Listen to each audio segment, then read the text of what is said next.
The 2024 season preparations are ongoing in every team's factory on the grid, and there are some promising signs emerging, so we might very well see a much more interesting season than the previous one. The factory teams are working overtime to deliver the best possible car for each time, and new changes are coming that might shift the pecking order. What exactly are these changes, and what do they entail?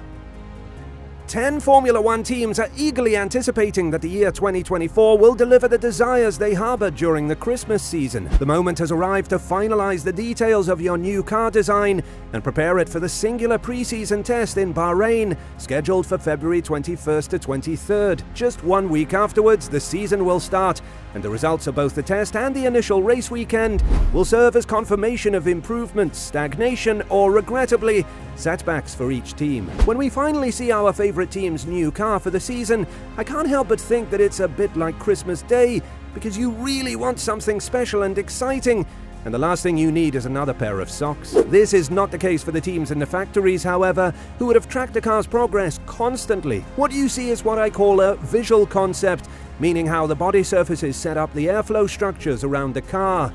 Less obvious, but just as important, are the internal surfaces. But in the real world, all of this has very little to do with how the car actually functions. Instead, that's down to the performance specification that should have been set months ago. The airflow structure is critical to deliver that performance specification through the transient states the car has to cope with. Other than probably 100 meters at the end of each long straight when you want minimum drag, the car will always be on the move. Decelerating generates pitch, turning into a corner with steering lock applied creates yaw, which is simply a four-wheel slide, and squatting from accelerating at the exit of the corner.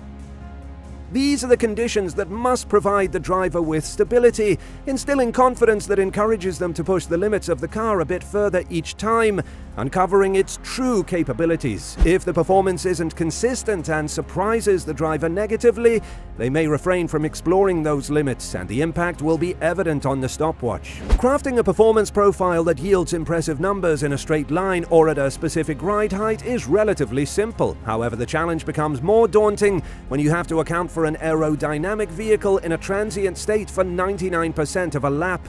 Throughout the winter, as research and development progress, the performance specifications undergo continuous modifications. This ensures that when the car hits the track, the teams are well aware of what to anticipate. This becomes the starting point for what promises to be a lengthy and challenging season. Whether you're the head aerodynamicist, chief designer, or head of vehicle dynamics, your task is to lead your team effectively to achieve the objectives outlined by the technical director in creating the performance specifications. It should never be a straightforward process, and the pursuit of that last ounce of improvement should be ongoing. If it feels too easy, it suggests that the specification wasn't demanding enough, emphasizing the delicate balance between success and falling short of expectations. Reality is different, however, as achieving this won't be finished until the checkered flag falls at the end of the season. But the pre-season test in Bahrain is the opportunity to confirm the direction that has been set and, more importantly, if it's the correct one. The mechanical side of these cars is very important,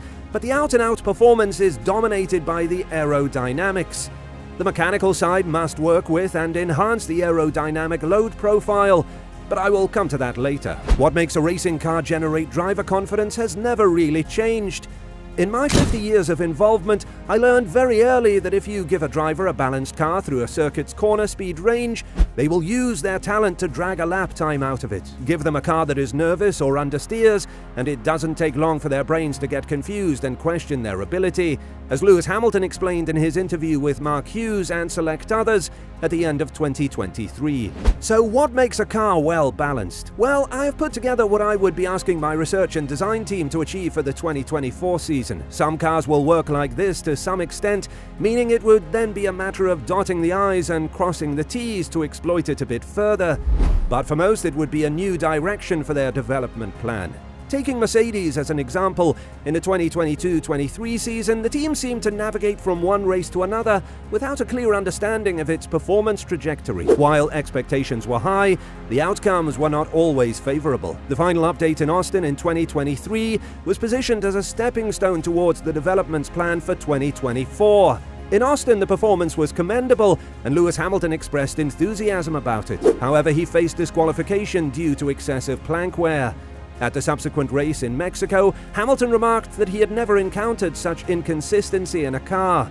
This highlights the challenge faced by Mercedes, the narrow working window and the difficulty in consistently achieving it. But the issue extends beyond Mercedes. Red Bull's experience in Singapore demonstrated that missing the optimal setup for any circuit can quickly relegate a team to the status of an also-ran. A close examination of all the teams reveals a common thread of inconsistency, indicating a critically narrow working window. Stable tyre load characteristics across speed and steering angle ranges would, with the current tyre balance, result in understeer in slow and medium to slow corners and oversteer in medium to fast and fast corners. The regulations introduced in 2022 by the FIA aim to minimize mechanical load transfer with varying steering angles. Mechanically adjusting load distribution across the front axle for low-speed, high-steering lock corners is now limited.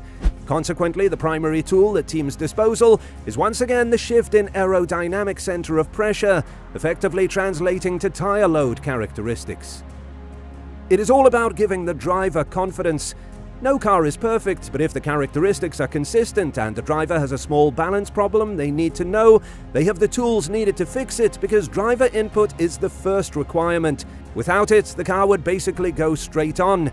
They will try to minimize the car's deficits on corner entry by turning a little later or a little earlier, depending on the balance. If you trail brake into the corner too deeply, it is very easy to lock the unloaded inside front. A modern F1 car's characteristics are normally a nervous rear on braking and corner entry, which any driver will want to tune out fairly quickly.